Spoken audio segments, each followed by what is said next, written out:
DCM ಅವರು CM ಅವರು meeting ಕರೆದಿದ್ದಾರೆ. ಇದಕ್ಕೋಸ್ಕರನೇ ಮೀಟಿಂಗ್ ಕರೆದಿದ್ದಾರೆ. ಇದು ಆಲ್ರೆಡಿ ಏನಾದ್ರು ನಿರ್ಧಾರ ತಗೊಳ್ಬಹುದು. ಆ ಹಿನ್ನೆಲೆಯಲ್ಲಿ ಬೆಳಗ್ಗೆ 11 ಗಂಟೆಗೆ ಮಾನ್ಯ ಮುಖ್ಯಮಂತ್ರಿಗಳು ಉಪಮುಖ್ಯಮಂತ್ರಿಗಳು 11 ಗಂಟೆಗೆ ಮೀಟಿಂಗ್ ಕರೆದವ್ರೆ. ನನ್ನ ತಿಳಿದಂಗೆ ಒಳ್ಳೆ ಸುದ್ದಿ ನಾಳೆ ಸಿಗ್ಬೋದು ಅಂತ ನಾನು ಕೂಡ ವಸತಿ ಸಚಿವರು ನಮ್ಮ ಸಚಿವರು ಬರ್ತಾರೆ ನಮಗೆ ಸಿಹಿ ಸುದ್ದಿ ಕೊಡ್ತಾರೆ ಅಂತ ಕಾಯ್ತಾ ಇದ್ರು. ನಾನು ಹೇಳಿದೆ ನಾಳೆ ಮಾನ್ಯ ಮುಖ್ಯಮಂತ್ರಿಗಳು ಮೀಟಿಂಗ್ ಕರೆದವ್ರೆ. ಇದಕ್ಕೆ ಸಂಬಂಧಪಟ್ಟಂಗೆ ಮುಖ್ಯಮಂತ್ರಿಗಳು ನಾಳೆ ಮೀಟಿಂಗ್ ಕರೆದವ್ರೆ. ಆ ಮೀಟಿಂಗ್ ಅಲ್ಲಿ ನಿರ್ಧಾರ ತಗೊಳ್ತಾರೆ. ನಾಳೆ 11 ಗಂಟೆಗೆ ಮೀಟಿಂಗ್ ಕರೆದವ್ರೆ ಬೆಳಿಗ್ಗೆ. ಸರ್ ಸಿಹಿ ಸುದ್ದಿ ಅನ್ನೋಂಥದ್ದು ಇಲ್ಲೇ ಏನಾದ್ರು ಮನೆಗಳು ಅಥವಾ ಮನೆಗಳನ್ನ ಕಟ್ಟಿಕೊಟ್ಟಿರುವಂತಹ ಜಾಗದಲ್ಲಿ ಏನೋ ಒಂದು ವ್ಯವಸ್ಥೆ ಮಾಡಬೇಕಾಗಿತ್ತು.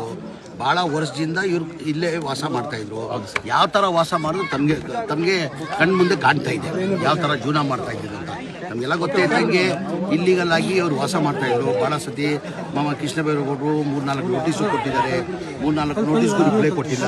ಇವ್ರಿಗೆ ಡೆಮಾಲಿಷ್ ಮಾಡೋದ್ ಮುಂಚೆ ಬೇರೆ ಎಲ್ಲ ವ್ಯವಸ್ಥೆ ಮಾಡಿದ್ರು. ಎಲ್ಲ ಬಹಳಷ್ಟು ಕಡೆಯಲ್ಲಿ ಏನು ಪ್ರಚಾರ ಮಾಡಿದ್ರು ಅಂದ್ರೆ ಏನು ವ್ಯವಸ್ಥೆ ಮಾಡಿಲ್ಲ, ರಾತ್ರಿ ಡೆಮಾಲಿಷ್ ಮಾಡಿಬಿಟ್ಟಿದ್ದಾರೆ ಅಂತ ಹೇಳ್ಬಿಟ್ಟು ಪ್ರಚಾರ ಮಾಡಿದ್ದಾರೆ. ಕೃಷ್ಣ ಬೈರೇಗೌಡರು 5 ಚೌಟ್ರಿ ಸರೌಂಡಿಂಗ್ ಸಂವಿಧಾನ ಭವನಗಳು 5 ಚೌಟ್ರಿಗಳು ಇನ್ಕ್ಲೂಡಿಂಗ್ ಅವ್ರ ಊಟದ ವ್ಯವಸ್ಥೆ, ಬೆಡ್ ವ್ಯವಸ್ಥೆ, ಟೈಲೆಟ್ ವ್ಯವಸ್ಥೆ ಎಲ್ಲ ಮಾಡಿ ನನ್ನ ಜೊತೆ ವಸತಿ ಮಂತ್ರಿ ಜೊತೆ ಮಾತಾಡ್ಬಿಟ್ಟು ಒಂದು 4 ಎಕರೆದಲ್ಲಿ ಇವ್ರು ಮನೆ ಕಟ್ಕೊಡ್ಬೇಕಂತ ತೀರ್ಮಾನ ಕೃಷ್ಣ ಬೈರೇಗೌಡರು ತಗೊಂಡಿದ್ರು. ಇವ್ರು ಯಾರು ಹೋಗಕ್ಕೆ ತಯಾರಿರ್ಲಿಲ್ಲ. ವ್ಯವಸ್ಥೆ ಮಾಡಿದ್ರು, ಊಟದ ವ್ಯವಸ್ಥೆ ಮಾಡಿದ್ರು, ಬೆಡ್ ವ್ಯವಸ್ಥೆ ಮಾಡಿದ್ರು, ಟೈಲೆಟ್ ವ್ಯವಸ್ಥೆ ಮಾಡಿದ್ರು. ಸರೌಂಡಿಂಗ್ 5 ಚೌಟ್ರಿದಲ್ಲಿ ಎಲ್ಲಾ ತರ ವ್ಯವಸ್ಥೆ ಮಾಡಿದ್ರು. ಇವ್ರ ಭಯ ಏನಂದ್ರೆ ನಾವ್ ಇಲ್ಲಿ ಖಾಲಿ ಮಾಡಿದ್ರೆ ಎಲ್ಲಿ ನಮ್ಗೆ ಜಾಗ ಸಿಗ್ತದೆ ಅಂತ ಭಯದಿಂದ ಪಾಪ ಇಲ್ಲೇ ಕೂತಿದ್ರು. ಆ ಕಾರಣಕ್ಕೆ ಮಾನ್ಯ ಮುಖ್ಯಮಂತ್ರಿಗಳ ಜೊತೆ ಈಗಲೂ ಮುಖ್ಯಮಂತ್ರಿ ಕಚೇರಿಯಿಂದ ನಾನು ಬರ್ತಾ ಇರೋದು.